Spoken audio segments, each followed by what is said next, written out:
Bounce charge क्या होता है और हमारी ईएमआई बाउंस कब होती है और हमसे ईएमआई का बाउंस चार्ज कितना कितना लिया जाता है, लेंडर कितना लेता है, बैंक कितना लेता है और आपको अपने अकाउंट में पैसे कब रखने चाहिए जिससे कि आपका ईएमआई बाउंस ना हो और कौन कौन से कारण होते हैं जिनके द्वारा आपकी ईएमआई बाउंस हो जाती है।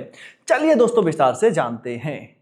दोस्तों बाउंस चार्ज एक ऐसा चार्ज होता है जो आपसे लेंडर, लोन देने वाली कंपनी, जब आप अपनी ईएमआई को भरने से लेट हो जाते हैं या आपकी ईएमआई मिस हो जाती है तब वो आपसे ये बाउंस चार्ज लेता है। समझ गए? तो दोस्तों बाउंस चार्ज यही होता है जब आपकी ईएमआई बाउंस हो जाती है और उसी की एवज में आपको एक सजा के रूप में वो 500 रुपये या 700 रुपये बढ़ा करके आपसे लेता है।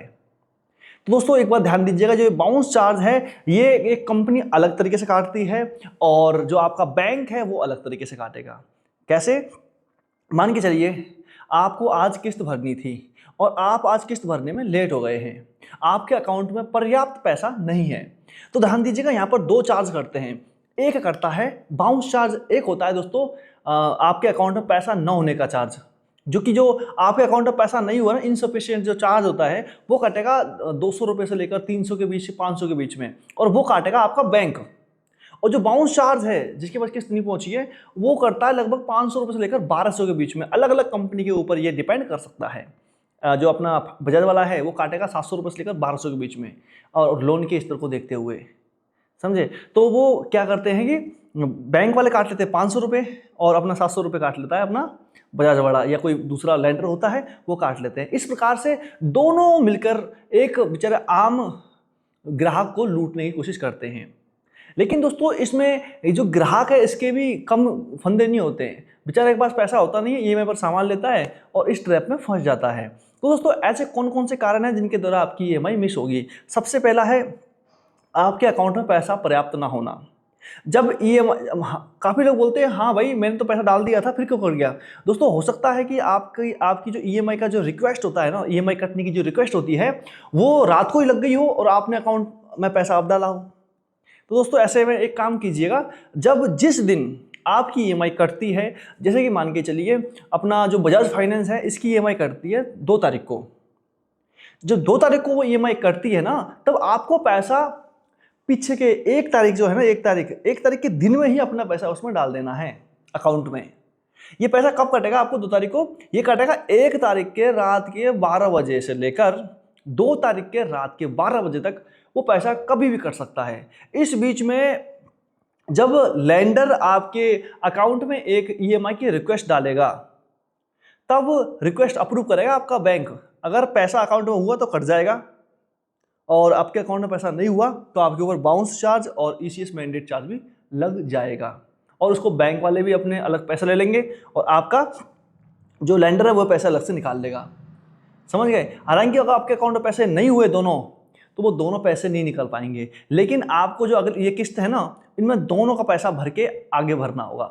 एक बार तो आपको बाउंस चार्ज देना होगा, लेकिन बैंक वाले कई बार माफ़ कर देते हैं। लेकिन दोस्तों अब ऐसा काफ़ी बार ऐसा होता है कि आप लोग पैसे दिन तो नहीं रखते, लेकिन जो ये लेंडर हैं हर 2 दिन में 24 घंटे बाद फिर ट्राई करेंगे, ऐसे रिक्वेस्ट लगाएगा, फिर ईएमआई वहाँ से कट होगी। अगर उसमें अकाउंट में पैसा फिर नहीं है तो वो सेम बाउंस चार्ज दूसरे दिन फिर अप्लाई हो जाएगा और दूसरे दिन हटके फिर 2 दिन बाद फिर होता है। मतलब ये प्रक्रिया चलती है लगभग 7-8 दिन सेम, और सेम आपके अकाउंट में पैसे नहीं रहे तो दोस्तों ध्यान दीजिएगा जो बाउंस चार्ज है ना यही आपकी मूल राशि से ज़्यादा हो जाएगा।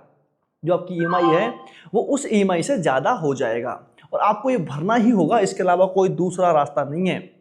क्यों नहीं है? जब आपने लोन लिया था या कोई भी सामान आपने फाइनेंस पे खरीदा था उस समय आपने एक डिजिटल हस्ताक्षर किए थे, ओटीपी देके भी और हाथ से भी, तो वो आपके जो सिग्नेचर होते हैं वो इसी पे होते हैं कि भाई साहब मैं अपना पैसा टाइम पे करूँगा और आप इससे बच नहीं सकते हैं। अब दोस्तों काफ़ी सारे चार्ज बढ़ जाते हैं, तब ऐसे में एक बात ध्यान दीजिएगा, आपके मन में एक प्रश्न तो जरूर आएगा कि साला मैं भरता ही नहीं, जो उखाड़ सकते हो उखाड़ लो।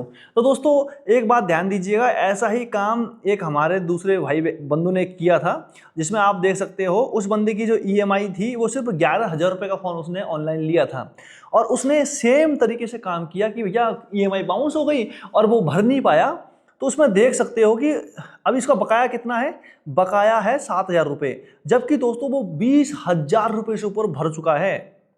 ये देखो अभी बकाया है 7,000 रुपये बकाया है, और उसने बहुत सारी किस्तें भर दी हैं दोस्तों।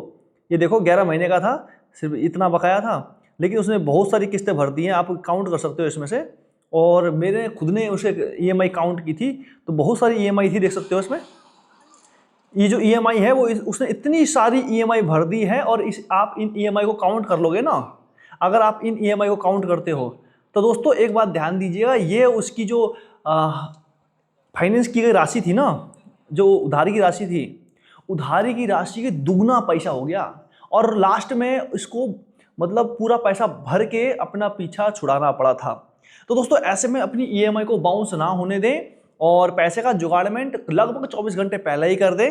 जिस भी तारीख को आपकी ईएमआई कटनी है उससे आपको 24 घंटे पहले ही पैसे का जुगाड़मेंट करके अपने अकाउंट में डलवाना होगा।